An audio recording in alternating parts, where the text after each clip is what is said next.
Pozdrav slušateljima. Ja sam Alvize, a ovo je Extenebris Vox, ili ti glas iz tmine, audioblog poetske, filozofske i kritičke riječi. Haiku broj 43.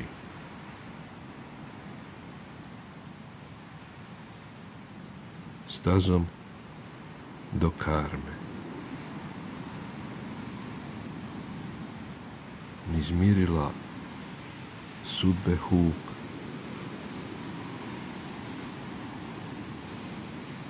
na grobu sad muk.